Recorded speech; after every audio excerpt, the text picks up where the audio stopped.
1969 में एक पाकिस्तानी फिल्म आई थी जिसका नाम था सालगिरह। उस फिल्म में एक गाना था जो नूरजहान ने गाया था। वो मैं गाऊंगा नहीं क्योंकि मैं बहुत बुरा गाता हूँ और मसला ये है कि कॉपीराइट की वजह से यहाँ लगा भी नहीं सकता। अच्छा चलो कोई जुगाड़ करते हैं, ये सुनो। मेरी जिंदगी है नगमा, मेरी जिंदगी तराना, मैं सदाए जिंदगी हूँ, मुझे ढूंढ ले जमाना। इस एक शेर में पूरी फिल्म चुकी है। ये रिव्यू देखो, खुद ही समझ आ जाएगी।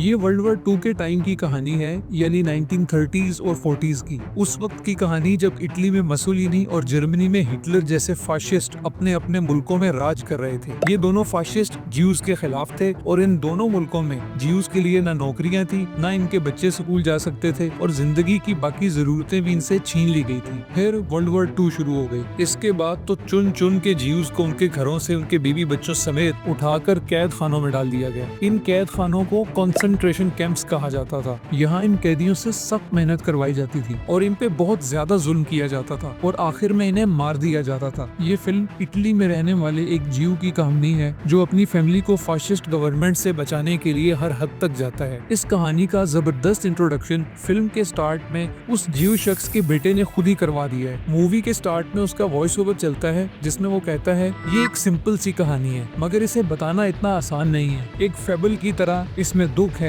और एक फेबल की तरह ये आपको हैरान भी कर देगी और खुश भी। फेबल एक्चुअली एक ऐसी शॉर्ट स्टोरी को कहते हैं जिसमें कोई मोरल लेसन दिया गया हो, जैसे कछुए और खरगोश की कहानी। ये फिल्म गुइडो नाम के बंदे की कहानी है। गुइडो एक ज्यू होता है। मूवी स्टार्ट होती है तो गुइडो और उसका दोस्त कार पे अपने गांव से शहर की तरफ जा रहे होते हैं और कार की ब्रेक फेल हो जाती है। वो एक घर के पास जाके रुकते हैं। यहाँ गुइडो की मुलाकात डोरा नाम की एक लड़की से होती है। डोरा एक स्कूल टीचर होती है। वो ज्यू नहीं होती और एक अमीर खानदान से होती है। ये फिल्म एक्चुअली गुइडो, डोरा और इनके बच्चे की कहानी है। डोरा से मिलने के बाद गुइडो और उसका दोस्त शहर में पहुंच जाते हैं। यहाँ वो किसी काम धंधे की तलाश में आए होते हैं। शहर में गुइडो का अंकल रहता है जो एक रेस्टोरेंट में हेड वेटर होता है। ये लोग इसी अंकल के पास ठहरते हैं। अगले दिन ये लोग काम धंधे की तलाश में निकल पड़ते हैं। गुइडो के दोस्त को एक जगह नौकरी मिल जाती है और गुइडो अपनी किताबों की दुकान खोलने के लिए एक सरकारी दफ्तर में इजाजत लेने के लिए जाता है। वहाँ इसे सरकारी अफसर कहता है कि इतनी जल्दी इजाजत नहीं मिलनी। यहाँ गुइडो और उस अफसर के दरमियान कुछ ऐसा होता है कि वो सरकारी अफसर गुइडो पे और भी ज्यादा गुस्सा हो जाता है। वो फिल्म में खुद देख लेना, मैं नहीं बताऊंगा। और मजे की बात ये है कि ये सरकारी अफसर डोरा का फियांसे होता है। इसके बाद गुइडो अपने अंकल के रेस्टोरेंट में ही नौकरी कर लेता है। इस दरमियान गुइडो एक दो बार एक्सीडेंटली डोरा से मिलता है। मतलब डोरा कहीं जा रही होती है और किस्मत से गुइडो भी वहीं जा रहा होता है। तो इस तरह ये दोनों दिल ही दिल में एक दूसरे को पसंद करना शुरू कर देते हैं और इनके दरमियान ताल्लुक बनना शुरू हो जाता है। गुइडो बहुत ही जिंदा दिल इंसान होता है और हर किसी के साथ हंसी मजाक करता है। गुइडो बहुत जरीन भी होता है। एक दिन रेस्टोरेंट में उसकी मुलाकात एक डॉक्टर से होती है। ये डॉक्टर होता तो फाशिस्ट ही है मगर इसे पहेलियों के जवाब जानने का बहुत शौक होता है। गुइडो उसे बहुत जल्दी ही उसकी पहेलियों के जवाब बता देता है, इसलिए वो गुइडो को जीनियस मानता है। फिल्म में आगे चल के इस सरकारी अफसर का काफी मजे का रोल होगा। एक दिन उसके रेस्टोरेंट में स्कूल्स की इंस्पेक्शन करने वाला एक अफसर आता है। गुइडो को पता चलता है कि इस अफसर ने कल उस स्कूल में जाना है जहाँ डोरा पढ़ाती है। गुइडो मौके का फायदा उठा के उससे पहले ही अफसर बन के उस स्कूल में पहुंच जाता है। वहाँ जाकर वो डोरा को इम्प्रेस करता है। इसके बाद वो एक दिन डोरा को प्रपोज भी कर देता है मगर डोरा उसे ना हाँ बोलती है और ना ही ना बोलती है। वो एक्चुअली अभी खुद कंफ्यूज होती है क्योंकि उसकी एंगेजमेंट हो चुकी होती है। डोरा गुइडो को अपनी एंगेजमेंट के बारे में नहीं बताती और फिर डोरा की शादी का दिन आ जाता है। उसकी शादी की सेरेमनी उसी रेस्टोरेंट में होती है जहाँ गुइडो काम करता है। यहाँ वो गुइडो को देखती है और आखिरकार उसे कह ही डालती है कि वो उसे यहाँ से भगा कर ले जाए और फिर गुइडो उसे वहाँ से भगा के ले जाता है। गुइडो और डोरा शादी कर लेते हैं। कई साल गुजर जाते हैं। अब गुइडो और डोरा का एक बच्चा भी हो जाता है। गुइडो शहर में अपनी किताबों की दुकान भी खोल लेता है। ये लोग हंसी खुशी अपनी जिंदगी गुजार रहे होते हैं। फिर अचानक वर्ल्ड वॉर 2 शुरू हो जाती है और फाशिस्ट हुकूमत ऑर्डर करती है कि तमाम ज्यूज को पकड़ के कैद में डाल दिया जाए। बाकी ज्यूज के साथ गुइडो, उसके अंकल और उसके बेटे को भी आर्मी वाले अरेस्ट करके एक जर्मन नाजी कंसंट्रेशन कैंप में ले जाते हैं। जब उसकी बीवी को इस बात का पता चलता है तो वो आर्मी वालों के पास जाती है। वो उन्हें कहती है कि उसे भी कैद कर लें, वो भी अपने हस्बैंड और बच्चे के साथ जाएगी। इस तरह उन सबको पकड़ के कंसंट्रेशन कैंप में डाल दिया जाता है। यहाँ उनसे बहुत सख्त काम करवाया जाता है और उन पे शदीद टॉर्चर किया जाता है। जब इन्हें पकड़ के ले जा रहे होते हैं तो गुइडो अपने बेटे को एक झूठ बोलता है। वो उसे कहता है कि वो लोग गेम खेलने जा रहे हैं और ये आर्मी वाले भी उस गेम का हिस्सा हैं। जब वो कंसंट्रेशन कैंप पहुंच जाते हैं और वहाँ उनसे सख्त काम करवाया जाता है, उन्हें बहुत कम खाना दिया जाता है, तो गुइडो बेटे को ये कहता है कि अगर उन्हें ये गेम जीतनी है तो ये सब कुछ बर्दाश्त करना पड़ेगा। आखिर में उन्हें एक बड़ा टैंक इनाम में मिलेगा। वहाँ वो बहुत ही मुश्किल हालात में रहते हैं। गुइडो अपने बच्चे को बहुत मुश्किल से जिंदा रखता है क्योंकि वहाँ बूढ़ों और बच्चों को आर्मी वाले मार देते हैं। फिर आखिरकार एक दिन जंग खत्म हो जाती है। इटली और जर्मनी जंग हार चुके होते हैं। आर्मी वाले अपना सामान बांध के वहाँ से निकलने की तैयारी शुरू कर देते हैं। जब गुइडो को पता चलता है कि जंग खत्म हो चुकी है तो वो अपने बेटे को लेकर वहाँ से जिंदा भागने की कोशिश करता है। वो अपने बेटे को एक डब्बे में छुपा देता है और खुद अपनी बीवी को ढूंढने निकल जाता है। जाने से पहले वो अपने बेटे को ये कहकर जाता है कि वो इस डब्बे से तब तक बाहर नहीं निकले जब तक मुकम्मल खामोशी नहीं हो जाती और कोई भी बंदा उसे नजर नहीं आता। वो उसे कहता है कि ये गेम का लास्ट चैलेंज है, अगर ये कंप्लीट हो गया तो फिर वो गेम जीत जाएंगे। जब वो बीवी को बचाने के लिए निकलता है तो वो पकड़ा जाता है। आर्मी वाले उसे गोली मार देते हैं। वो तो मर जाता है मगर उसका बेटा और बीवी दोनों जिंदा बच जाते हैं। आखिर में गुइडो का बेटा अपनी माँ को ढूंढ लेता है और दोनों एक दूसरे को गले लगा लेते हैं। कहानी खत्म। ये मूवी देखने के बाद मैं कंफ्यूज हूँ कि इस मूवी का जॉनरा क्या होगा। क्या ये ड्रामा कॉमेडी फिल्म है, लव स्टोरी है या ये वॉर ड्रामा है। मतलब इस मूवी में इतनी ज्यादा लेयर्स हैं कि इसे जब भी देखोगे तो कुछ नया ही मिलेगा। ये फिल्म रुलाती भी है और हंसाती भी है। मैं अपने कुछ रॉ एक्सपीरियंसेस शेयर करता हूँ आपके साथ। ये मेरे वो एक्सपीरियंसेस हैं जो मूवी देखते हुए मैंने फील की है। बिल्कुल रॉ बात है। स्टार्ट में गुइडो जो कि फिल्म का प्रोटैगनिस्ट है और उसका दोस्त कार पे जा रहे होते हैं और कार की ब्रेक फेल हो जाती है। कार दरख्तों में चली जाती है और फिर वहाँ से निकल के जब एक रोड पे आती है तो उस रोड पे इटली के बादशाह की कार भी जा रही होती है। आगे लोग बादशाह को वेलकम करने के लिए खड़े होते हैं। बादशाह की कार से पहले गुइडो की कार वहाँ पहुँच जाती है। लोग उसे बादशाह समझ लेते हैं और वेलकम करना शुरू कर देते हैं। और बाद में जब बादशाह की कार वहाँ पहुँचती है तो कोई वेलकम ही नहीं करता, सब खामोश खड़े रहते हैं क्योंकि सबको लगता है कि बादशाह तो आगे जा चुका है। इस तरह फिल्म के स्टार्ट में ही गुइडो का जबरदस्त इंट्रोडक्शन हो जाता है। इस सीन में मुझे ये महसूस हुआ कि गुइडो एक ऐसा आदमी है जो सो कॉल्ड प्रैक्टिकल नहीं है, थोड़ा टेढ़ा है और ये अथॉरिटी को भी नहीं मानता। वैसे बादशाह और उसकी बीवी की शक्लें देखने वाली थी यार, कमाल एक्टिंग यार। उसके बाद गुइडो अपने दोस्त के साथ अपने अंकल एलिजियो से मिलने उनके घर जाते हैं। जब वो घर पहुंचते हैं तो कुछ लड़के अंदर से कुछ चीजें उठाकर बाहर भागते हैं। गुइडो का अंकल एक रेस्टोरेंट में हेड वेटर होता है और उसने घर में एक स्टोर बनाया हुआ होता है। इस स्टोर में उसने एंटीक्स करके रखे होते हैं। अंदर जाकर वो उस अंकल से पूछते हैं कि वो चिल्लाया क्यों नहीं। एलिजियो जवाब देता है, खामोशी सबसे ताकतवर चीज है। ये सीन बहुत इंपॉर्टेंट है क्योंकि इसमें उस टाइम के इटली में ज्यूज की वल्नरेबल लाइफ की एक झलक मिल जाती है। एक्चुअली गुइडो अपने अंकल से इसलिए मिलने गया होता है ताकि वो रेस्टोरेंट में उसकी नौकरी लगवा दे। इस सीन में और भी काफी लेयर्स हैं, जैसे कि उस वक्त के ज्यूज का एडवांस कल्चरल लेवल गुइडो के अंकल के कैरेक्टर में नजर आते हैं। बस अब खुद देख लेना, ज्यादा नहीं बोलता मैं। इसके बाद एक कमाल सीन है जिसमें गुइडो और उसका दोस्त नौकरी के लिए एक सरकारी अफसर से मिलते हैं। वो सरकारी अफसर फाशिस्ट होता है और ज्यूज के खिलाफ होता है। इस सीन में उस एक सरकारी अफसर को देख के बड़ी क्लैरिटी के साथ ये समझ आ जाती है कि फाशिस्ट कैसे होते हैं। वो कमरे में इंटर होते ही गुइडो के दोस्त को कहता है, अगर तुम शायरी के बारे में ज्यादा सोचना बंद कर दो तो इससे तुम्हारा फादर भी खुश होगा और तुम अपने फादर से भी ज्यादा कमा सकोगे। गुइडो फौरन ही कहता है, हाँ मैं भी से यही कह रहा हूँ, तुम्हें कोई काम धंधा ढूंढकर अपनी जिंदगी सेट करनी चाहिए। उसके बाद गुइडो पास ही पड़ी हुई सरकारी अफसर की टोपी उठा के अपने सर पे रख लेता है। वो बंदा फौरन उसके सर से टोपी उतार कर नीचे रखता है। गुइडो फिर थोड़ी देर बाद वो टोपी उठाकर अपने सर पे रख लेता है। इस बार सरकारी अफसर उसके सर से टोपी उतार के उसे कहता है, तमीज से रहना सीखो, हालात अच्छे नहीं है इन दिनों। गुइडो उसके करीब जाके आहिस्ता से पूछता है, तुम्हारे पॉलिटिकल व्यूज क्या हैं? पीछे से उस सरकारी अफसर के बच्चे शोर मचा रहे होते हैं और वो गुस्से से उनका नाम लेकर उन्हें चुप कराते हैं। बच्चों के नाम पता है क्या होते हैं? बेनितो और एडोल्फ, यानी इटली का फाशिस्ट डिक्टेटर बेनितो मसोलिनी और जर्मनी का फाशिस्ट डिक्टेटर एडोल्फ हिटलर। ये सुनते ही गुइडो को समझ लग जाती है कि रोडोल्फो फाशिस्ट है। रोडोल्फो अपने बच्चों को चुप कराने के बाद साथ गुइडो से पूछता है, क्या कह रहे थे तो गुइडो डरे हुए अंदाज में कहता है, कैसा चल रहा है सर। इस तरह बहुत ही लाइट वे में रोडोल्फो और उस जैसे हर फाशिस्ट शख्स से आप इंट्रोड्यूस हो जाते हैं, एक पक्के फाशिस्ट की तरह। रोडोल्फो को हंसी मजाक बिल्कुल भी पसंद नहीं होता। फिल्म के हर सीन में जहाँ मैं कहानी में इन्वॉल्व होता जा रहा था, वहीं उस टाइम के इटली के सोशल और स्पेशली पॉलिटिकल एनवायरनमेंट का भी बहुत अच्छे से पता चल रहा था मुझे। फॉर एग्जाम्पल, एक सीन है जिसमें गुइडो अपनी किताबों की दुकान खोलने के लिए सरकारी दफ्तर में जाता है। वो वहाँ बैठी एक सरकारी अफसर से कहता है, मैं सारे ब्यूरोक्रेटिक तरीके पूरे करके अपना बुक स्टोर खोलना चाहता हूँ, अप्रूवल में कितना टाइम लग जाएगा? तो वो औरत जवाब देती है, काफी साल। बस उस औरत की इस एक लाइन में ही उस वक्त के इटली की पॉलिटिकल सिचुएशन समझ आ जाती है, जो फिर बाद में धीरे धीरे खुल के नजर भी आती है। एक और सीन में जब गुइडो रेस्टोरेंट में अपने अंकल एलिजियो, जो कि हेड वेटर होते हैं, को इम्प्रेस करने की कोशिश कर रहा होता है ताकि वो ये साबित कर सके कि वो एक अच्छा वेटर बन सकता है, यहाँ उसका अंकल कमाल बातें करता है। गुइडो अपने अंकल को इम्प्रेस करने के लिए कस्टमर को खाना सर्व करते वक्त झुकने का स्टाइल दिखा रहा होता है, तो उसका अंकल एलिजियो उसे कहता है, जरा सोचो सूरजमुखी के बारे में, वो सूरज की तरफ झुकते हैं, लेकिन अगर तुम किसी ऐसी सूरजमुखी को देखो जो ज्यादा ही झुकी हुई है, तो इसका मतलब है कि वो मर चुकी है। तुम खिदमत कर रहे हो, तुम किसी के नौकर नहीं हो। खिदमत एक अजीम काम है, खुदा सबसे पहला खादिम है। खुदा इंसानों की खिदमत करता है, लेकिन वो इंसानों का नौकर नहीं है।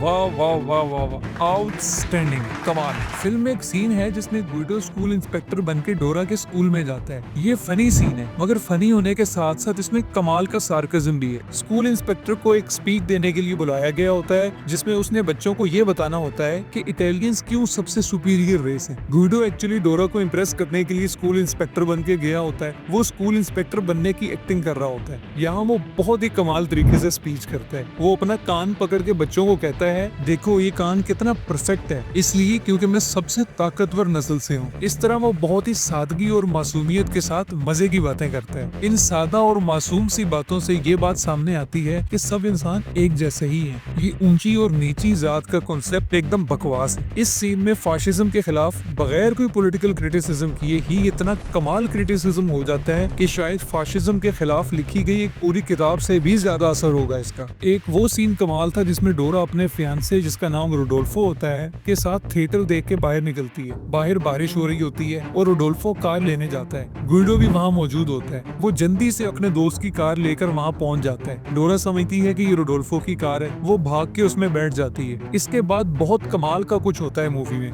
इस पे मैं ज्यादा नहीं बोलूंगा, खुद देखना, मजा आएगा। यहाँ एक्चुअली गुइडो पहली बार डोरा को प्रपोज करता है। इस सीन में बहुत सारे मैजिकल मोमेंट्स हैं जो आपका दिल खुश कर देंगे। मैं तो कहूंगा कि शायद ये सिनेमा की हिस्ट्री का दी बेस्ट प्रपोजल सीन है। खैर मैंने ज्यादा मूवीज नहीं देखी। वैसे तो ये फिल्म उस टाइम पीरियड पे बनी है जब ज्यूज को उनकी नस्ल की बेस पर मारा गया, मगर फिल्म में पहला डिप्रेसिंग मोमेंट ऑलमोस्ट 1 घंटे के बाद आता है, और इतना अचानक से आता है कि शुरू में तो यकीन ही नहीं होता। अभी फिल्म किसी और ही टोन और स्पीड पे चल रही थी, और अब अचानक से कुछ ऐसा हुआ जो कोई भी एक्सपेक्ट नहीं कर रहा था, और वो भी ऐसे वक्त में जब गुइडो और डोरा की जिंदगी बहुत हंसी खुशी गुजर रही थी। उस दिन उनके बेटे की बर्थडे थी और डोरा की माँ भी उनसे पहली बार मिलने आई थी। एक्चुअली जब डोरा और उसकी माँ घर पहुँचते हैं तो वो ये देखते हैं कि घर में तो हर चीज टूटी पड़ी है। आर्मी वाले बाकी सब जीव्स के साथ गुइडो, उसके अंकल और बच्चे को लेकर कंसंट्रेशन कैंप चले जाते हैं। वैसे तो ये सिंपल सा सीन लग रहा है, मगर मूवी के अंदर ये सीन आपको हिला डालेगा। मूवी में एक और बहुत ही कमाल सीन है। इस सीन में एक कमरा जहाँ से कैदियों के लिए ऐलान किए जाते हैं खाली पड़ा होता है। वहाँ माइक और साउंड सिस्टम लगा होता है। गुइडो उस कमरे को खाली देखकर अपने बेटे के साथ अंदर घुस जाता है और माइक उठाकर अपनी बीवी से बातें करता है। उसकी बीवी दूसरी बिल्डिंग में कैद होती है। अब तक उसकी बीवी को पता नहीं होता कि उसका बेटा जिंदा है या मर गया। जब वो गुइडो और अपने बेटे की आवाज सुनती है तो उसकी जान में जान आ जाती है।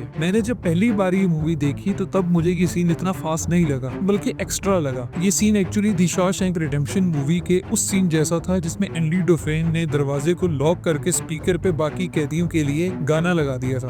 क्योंकि मैंने कुछ दिन पहले द शॉशैंक रिडेम्पशन मूवी देखी थी तो मुझे ये सीन इतना फास्ट नहीं था लग रहा, मगर जब दूसरी बार मैंने ये मूवी देखी तब इस सीन पे मेरी आंखों से आंसू निकल आए। मुझे खुद बहुत अजीब लग रहा था। कैद के अंदर गुइडो ने एक्चुअली अपने बेटे को ये बताया हुआ था कि वो गेम खेल रहे हैं और आर्मी वाले भी इस गेम का हिस्सा हैं और जो ज्यादा पॉइंट्स लेगा वो जीत जाएगा। अब ये वाली सारी बातें गुइडो का बेटा माइक के अंदर करता है और उसकी माँ ये सब सुन लेती है। जब उसकी माँ ये बातें सुनती है तो उसके चेहरे पे एक अजीब सी खुशी और कॉन्फिडेंस झलकता है। ये देख के मुझे ये लग रहा था जैसे डोरा दिल ही दिल में ये फील कर रही है कि जब तक गुइडो उसके बेटे के साथ है उसे कुछ भी नहीं हो सकता। इस सिचुएशन को देख के मेरी आंखों से आंसू निकल आए थे। वैसे तो ये सीन इलॉजिकल लगता है। आई मीन कोई बंदा अपने बेटे को इस तरह की हरकत करके खतरे में क्यों डालेगा भला, मगर फिर मेरे दिमाग में ये बात आ रही थी कि अगर ये सीन इतना ही इलॉजिकल है तो फिर मूवी देखते हुए मेरी आंखों से आंसू क्यों निकल आए। आखिर इस सीन में कुछ ना कुछ तो ऐसा था ना कि मेरी आंखों से आंसू निकल आए। अच्छा अब ये सीन देखो, ओफ ओफ ओफ ओफ ओफ, ये सीन तो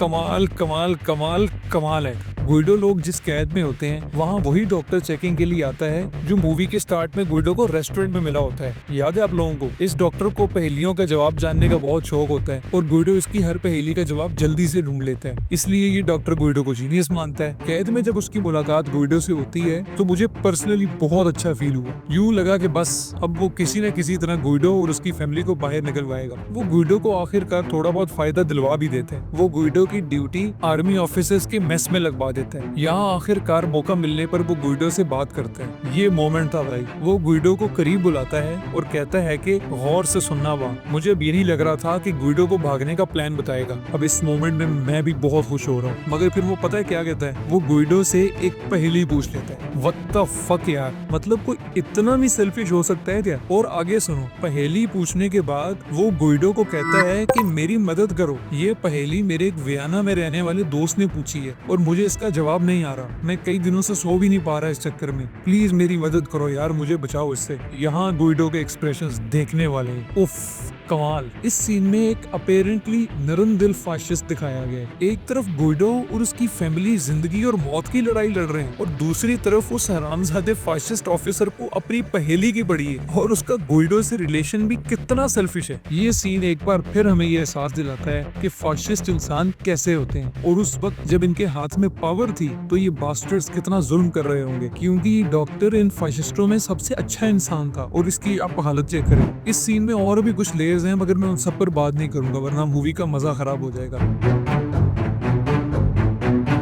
आपको याद है गुइडो के बेटे ने फिल्म के शुरू में कहा था ये सिंपल सी कहानी है मगर इसे बताना आसान नहीं है। जी बिल्कुल, इस सिंपल सी कहानी पे मूवी बनाना बहुत मुश्किल काम है। कहानी क्या थी भला? कहानी ये थी कि एक बंदा है जो अपनी फैमिली की सेफ्टी और खुशी के लिए हर हद तक जगता है, इवन अपनी जान तक दे देता है और आखिर में उसकी फैमिली सेफ रहती है। अगर इस सिंपल सी कहानी को जिस तरह मूवी में दिखाया गया है वो देख के समझ आती है कि हर सिंपल सी कहानी के अंदर कितनी लेयर्स होती हैं और जब ऑनेस्टी और कंपैशन के साथ फिल्म लिखी और डायरेक्ट की जाती है तो फिर सोसाइटी की सोल उसके अंदर लाजमी झलकती है। उसमें इंसानों का हर जज्बा जैसे खुशी, गम, प्यार, नफरत, गुस्सा, जोश एक्सेट्रा सब ना सिर्फ देखने वाले के दिल में उतर जाते हैं बल्कि देखने वाले को खुद अपनी जिंदगी और चॉइसेस के बारे में सोचने पर भी मजबूर करते हैं। मूवी बहुत ही सिंपल टेक्निक के साथ बनाई गई है। सिनेमेटोग्राफी बहुत ही सिंपल है मगर कहानी को जबरदस्त दिखाती है। बैकग्राउंड म्यूजिक बहुत ही कम है मगर जहाँ है वहाँ सिचुएशन को सपोर्ट करता है। डायरेक्शन आउटस्टैंडिंग है। तमाम एक्टर्स ने आउटस्टैंडिंग एक्टिंग की है। ऑफ कोर्स रोबर्टो बेनिनी जिसने गुइडो का रोल प्ले किया है इस मूवी का दिल है। ये मूवी एक ऐसे टाइम पीरियड पे बनी है जब इंसानी तारीख की दूसरी सबसे भयानक जंग चल रही थी, ऊपर से फाशिज्म का जन्म हो चुका था। तो ऐसे टाइम पीरियड पे मूवी बनाना बहुत ही मुश्किल काम है। इसीलिए इस मूवी का सबसे बड़ा कमाल ये था कि इसमें छोटी से छोटी डिटेल को भी बहुत कमाल तरीके से दिखाया गया। मूवी में बहुत सारी लेयर्स हैं, इसीलिए इस मूवी को जब भी देखो तो कुछ नया देखने को मिलता है। मूवी में कैरेक्टराइजेशन बहुत कमाल है। हर कैरेक्टर को बहुत सोच समझ के लिखा गया है और सब एक्टर्स ने उन्हें कमाल से निभाया भी है। मैं अभी कुछ सीन्स शेयर करता हूँ जिनसे आपको आइडिया होगा कि कितना कुछ है इस मूवी में। गुइडो के कैरेक्टर को देखें जरा। गुइडो के अंदर आपको उस टाइम के हर जीव की लाइफ नजर आएगी मगर साथ ही साथ गुइडो की अपनी इंडिविजुअल पर्सनैलिटी भी नजर आएगी। ये कमाल है इस मूवी में। उस टाइम के इटली में एक मार्जिनलाइज्ड कम्युनिटी में रहने की वजह से Guido down to earth type इंसान होता है। मतलब ऐसा इंसान जो किसी से मुकाबला नहीं करता और अपने आप को दूसरों से ज्यादा ताकतवर और बड़ा नहीं समझता, मगर वो बाकी लोगों के मुकाबले में बहुत ज्यादा शार्प इंसान भी होता है। इसीलिए वो बहुत ज्यादा कॉन्फिडेंट भी होता है। इसका सेंस ऑफ ह्यूमर बहुत कमाल होता है। बचपन से इनसिक्योर माहौल में रहने की वजह से वो सोसाइटी में सर्वाइव करना सीख चुका होता है। है, इसीलिए वो बहुत तेज इंसान होता है, मगर साथ ही साथ वो एक छोटे बच्चे की तरह मासूम भी होता है। वैसे आमतौर पर ऐसा होता है कि जिस बंदे ने एक मुश्किल बचपन गुजारा हो उसका लहजा थोड़ा तल्ख होता है, यानी उसमें बिटरनेस होती है, उसमें नफरत और गुस्सा भी होता है। मगर गुइडो पे उन हालात का कुछ और ही असर होता है। वो एक आजिज सा और खुशियां बांटने वाला इंसान बन जाता है। उसकी यही मासूमियत पूरी मूवी की लाइफलाइन है। गुइडो की मासूमियत में जिंदगी की रंगीनी झलकती है, इसीलिए इस मूवी का नाम भी लाइफ इज ब्यूटीफुल रखा गया है। मूवी में ऐसे बहुत सारे छोटे छोटे सीन्स हैं जो शुरू में एक्स्ट्रा मालूम होते हैं, मगर आगे जाकर उनका कोई ना कोई जबरदस्त रोल जरूर होता है। फॉर एग्जाम्पल, मूवी के शुरू में एक बंदा अपने घर के नीचे खड़ा अपनी वाइफ से दरवाजे की चाबी मांगता है। वैसे तो ये बिल्कुल ही अननेसेसरी एक्ट लगता है, मगर फिल्म में जब गुइडो डोरा को इम्प्रेस कर रहा होता है तो फिल्म के स्टार्ट में होने वाला एक छोटा सा एक्ट एक बहुत ही प्यारे सीन में इम्पोर्टेंट एलिमेंट बन जाता है। इसके बारे में मैं और कुछ नहीं बोलूंगा, खुद ही देखना मूवी में। एक और सीन देखें, डोरा और गुइडो कार में बैठे हैं, बाहर बारिश हो रही है और उनकी कार का एक्सीडेंट हो जाता है। जब कार का छत टूट जाता है और बारिश नीचे गिरना शुरू होती है तो गुइडो बाकी सब कुछ भूल के सबसे पहले कार की पिछली सीट निकाल के डोरा के सर के ऊपर रखता है ताकि बारिश न गिरे उस पे। ये बहुत ही छोटा सा जेस्चर गुइडो की पर्सनैलिटी और उसके सच्चे प्यार को बहुत ही खूबसूरती और सिंपलिसिटी के साथ दिखाता है। इस सीन में फिल्म की रूह यानी जिंदगी खूबसूरत है नजर आती है। उन सीन्स में जब गुइडो डोरा को प्रपोज करने के लिए एफर्ट्स कर रहा होता है, वो छोटी छोटी चीजों के लिए मैरी से दुआ करता है। क्रिश्चियनिटी में मैरी जीसस की मदर है और खासतौर पे इटली में कैथोलिक्स ये मानते हैं कि मैरी ही खुदा तक उनकी दुआएं पहुंचाती हैं। और मजे की बात ये कि फिल्म में मैरी एक औरत भी होती है जो हर रोज अपने हस्बैंड को छत से चाबी नीचे फेंकती है। गुइडो को इस बात का पता होता है। गुइडो इस बात को इस्तेमाल करके डोरा को इम्प्रेस करने के लिए चाबी मांगता है और वो नीचे फेंक देती है। इस तरह वो बार बार मैरी से दुआ करके चीजें मांगता है। इस तरह बहुत खूबसूरत तरीके से ये दिखाया जाता है कि गुइडो एक ज्यू होने के बावजूद भी एक क्रिश्चियन लड़की जिससे वो प्यार करता है की खातिर उस लड़की के रिलीजन के तरीकों को भी अपना लेता है। और सबसे बढ़कर ये बात कि गुइडो एक चालबाज इंसान की तरह क्रिश्चियनिटी के तरीके से दुआ मांगकर झूठे मूठे अंदाज में डोरा को इम्प्रेस नहीं कर रहा होता, बल्कि वो सिचुएशन ही ऐसी बनती है कि ये सब नेचुरली हो रहा होता है। अब ये सीन देखें, इसमें कमाल सिनेमेटोग्राफी है। डोरा गुइडो के साथ अपनी शादी से भागकर उसके घर चली जाती है। वहाँ वो एक कमरे के अंदर जाती है, फिर गुइडो उसके पीछे अंदर जाता है और कैमरा उसे फॉलो करता है। फिर कैमरा एक जगह रुक जाता है। थोड़ी देर बाद उस कमरे से एक बच्चा निकलकर बाहर आता है। बाहर गुइडो और डोरा खड़े होते हैं। ये इन दोनों का ही बेटा होता है। इस तरह कहानी का दूसरा हिस्सा शुरू होता है। यार ये बहुत ही कमाल मोमेंट है। इसे कहते हैं परफेक्ट सिनेमेटोग्राफी और कमाल स्टोरी टेलिंग।